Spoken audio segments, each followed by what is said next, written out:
दोस्तों, भारतीय रेलवे एक तरफ नए ट्रैक बिछाने का काम भारत में पूरे अलग अलग राज्यों में आपको देखने को मिल रहे हैं, तो जहां पड़ोसी देश है वहां तक अब नए ट्रैक बिछाने का काम भारतीय रेलवे द्वारा किए जा रहे हैं। रिपोर्ट के आधार पर मैंने आपको बताए थे कि नेपाल के बॉर्डर तक भारतीय रेलवे भारत से नेपाल जाने के लिए भी अब नए ट्रैक बिछाने का काम शुरू करने जा रही है। साथ में ड्रैगन यानी कि चीन के बॉर्डर सीमा तक अब आपको नए ट्रैक बिछाने का काम भारतीय रेलवे द्वारा शुरू किए जा रहे हैं। तो कहां से कहां के लिए नया ट्रैक बनने वाले हैं, कितने खर्च इस रूट पर आने वाले हैं और कब तक ये काम पूरा होने वाले हैं, इस वीडियो के अंदर मैं नई रेल लाइन परियोजना के बारे में फुल डिटेल जानकारी देने वाला हूं। तो दोस्तों, अगर आप चैनल पर नए हैं तो चैनल को सब्सक्राइब कर लीजिए और वीडियो अच्छा लगे तो वीडियो को लाइक जरूर कर दीजिएगा। चलिए इस डिटेल वीडियो को शुरू करते हैं। दोस्तों, रेल मंत्रालय ने दो अहम फैसले की जानकारी दी है, जो कि मंत्रालय ने सिक्किम में एक नई रेल लाइन बिछाने के लिए 8.48 करोड़ रुपए की मंजूरी दी है। दूसरा फैसला उत्तराखंड से जुड़ा है। रेल मंत्रालय ने सिक्किम में एक नई रेलवे लाइन बिछाने के लिए 8.48 करोड़ रुपए की मंजूरी दे दी है। यह पैसा मेलीडेनम रेल लाइन परियोजना के फाइनल लोकेशन सर्वे यानी कि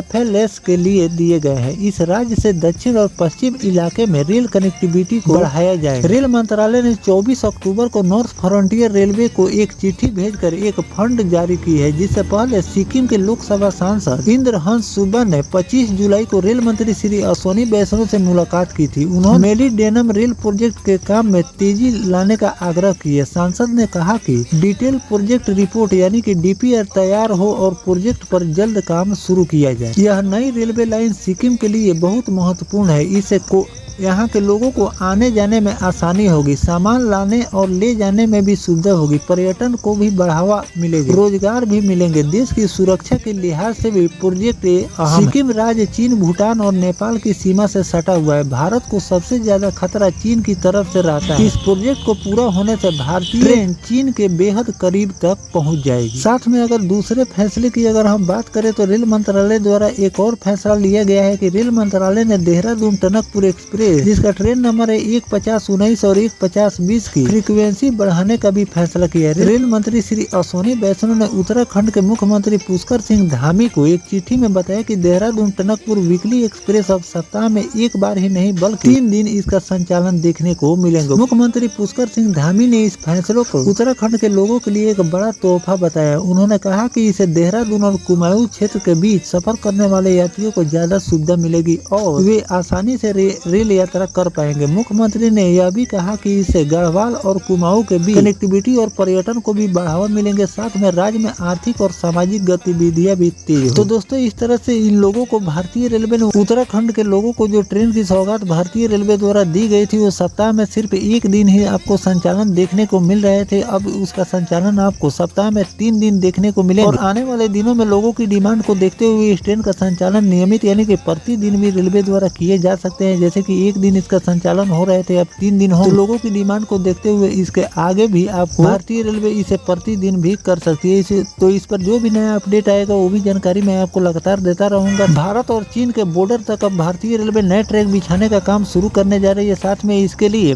पैसे का आवंटन भी कर दिया गया है। सर्वे का काम जैसे ही पूरा हो जाएगा, DPR तैयार कर भारतीय रेलवे इस रूट पर ट्रैक बिछाने का काम शुरू कर देगी, जिससे सुरक्षा के लिहाज से भी ये रूट काफी ज्यादा डिमांडेबल है कि इस रूट पर अगर ट्रेनों का संचालन शुरू हो जाएंगे तो लोगों को आने जाने में भी सुविधा होगी, वहां के लोगों को भी रेल कनेक्टिविटी की सुविधा मिल जाएगी। और डिफेंस की अगर बात करें तो सुरक्षा के लिहाज से भी बॉर्डर पर ट्रेनों का आना जाना रहता है, तो सामान ले जाने और ले आने में डिफेंस का कोई ज्यादा खर्च नहीं लगते हैं। इसीलिए भारतीय रेलवे जो भी सीमावर्ती यानी कि विदेशी सीमा से सटा हुआ जो क्षेत्र होता है, वहां पर रेल कनेक्टिविटी भारतीय रेलवे पहुंचाती रहती है कि आने वाले दिनों में अगर किसी भी प्रकार की कोई दिक्कत, कोई देश से अगर लड़ाई जाती है तो उस समय सामानों की आवाजाही में किसी भी प्रकार की कोई त्रुटि ना हो। तो इसके लिए भारतीय रेलवे अब चीन के बॉर्डर तक अब नए ट्रैक बिछाने का काम शुरू करने जा रहे हैं, जिसके लिए DPR जैसे ही तैयार होंगे और इस पर पैसे का आवंटन कर इस रूट पर ट्रैक बिछाने का काम आपको देखने को मिलेंगे। तो इस रूट के लिए जो भी नया अपडेट रेलवे द्वारा जारी किए जाएंगे वो भी जानकारी मैं आपको आगे चलकर देता रहूंगा। फिलहाल जो सिक्किम के लोगों को नई रेल लाइन की सौगात भारतीय रेलवे ने दी, इस पर आपकी क्या राय है कमेंट सेक्शन में जरूर बताइएगा। मिलते हैं किसी नेक्स्ट टॉपिक कोई नई जानकारी के साथ, तब तक अपने भाई को दीजिए इजाजत। जय हिंद, जय भारत, वंदे मातरम।